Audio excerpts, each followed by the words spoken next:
Hello, welcome to another video. I'm Jim Snaringer, and I'm tasked with doing Chapter 7, Problem 7-8A, and this video is on a cash budget. So here at the top we have all our information, and below we have our form for the cash budget. So we'll go ahead, and this is Novak Corp, and it prepares a monthly cash budget. Here are the relevant data from operating budgets for 2017. So they have sales, January and February, purchases, salaries, administrative expenses, selling expenses, and then there's some information here. All sales and purchases are on account. Budgeted collections and disbursement data are given below. All other expenses are paid in the month incurred except administrative expenses, which include $1,400 of depreciation per month. So we need to keep this in mind when we get to it. And so here's some of our other data. There's collections for customers for both January and February. There's payments for purchases, January and February. There's other receipts, January, collection of December 31st to 16 notes. Receivable was $17,500, and then in February there was proceeds from sale of securities, and then also we have disbursements in February of $12,000 dividend, and then the company's cash balance on January 1st, 2017 is expected to be $47,000. The company wants to maintain a minimum cash balance of $55,630. So this last line is where we start pretty much. And so we need to prepare a cash budget. So in the cash budget, we have the name of the company, the name of the form, and then we have the timeline, and it's for 2 months. For 2 months ending February 28, 2017. So we drop down our box here, and we first put in our cash balance, and we know that to be, the cash balance was on January 1st, we expected to be $47,000, so we plug that in. And then we add our cash receipts. We want to know how much cash we had coming in altogether at the top of our form. So first we go to collections from customers right here, and we can find that in this data line right here, cash for customers. So in January we plug in $331,000, in February we plug in $379,000. Notes receivable. We read that in line 3, number 3 here, and it said notes receivable of $17,500 in January. So we plug that in, but there was no notes receivable for February. And then we have sale of securities, and that was also in line 3 up here. And it says February proceeds from sale was $6,300. So there was no sale of securities in January, so that's 0. And February $6,300. Now that we have all of our receipts, we total them up, and we come up with $38,500. As a reminder, we did not have this number. This is already filled out in the form.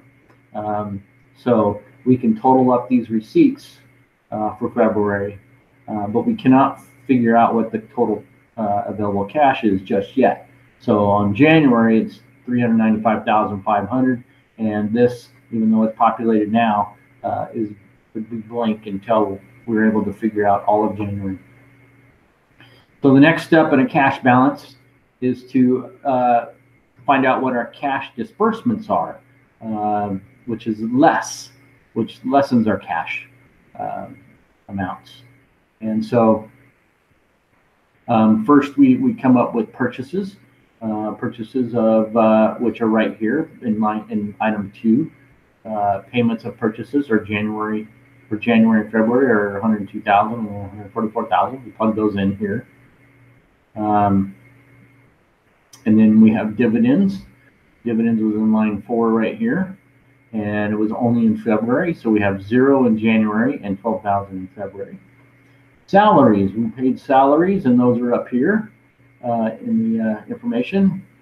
So January was $84,800, and February was $81,900, and those are plugged in right there and there. Administrative expenses are next, and those are found right up here in this line, $70,000 in $73,000 for February. So you go down here and you plug those in. Now remember, see how the numbers are different? Remember that thing we had to remember? There's this little information right here. All other expenses are paid in the month incurred except for administrative expenses, which include $1,400 of depreciation per month. So $1,400 is taking up. It would be these numbers minus $1,400, and that's how we arrive at $69,100 and $72,500. Next, we have selling expenses, and those are found right here, $80,000 and $87,300. And then we total all these disbursements up. So we come out with $336,700 in January, and we come up with $398,000 in February for disbursements. So now we take the total from up here, which is the total cash here, and we subtract the total available cash from the total disbursements, and we come out with $58,800. We cannot find out this number yet because we're still waiting for the February beginning cash balance. So we'll leave that hanging for now.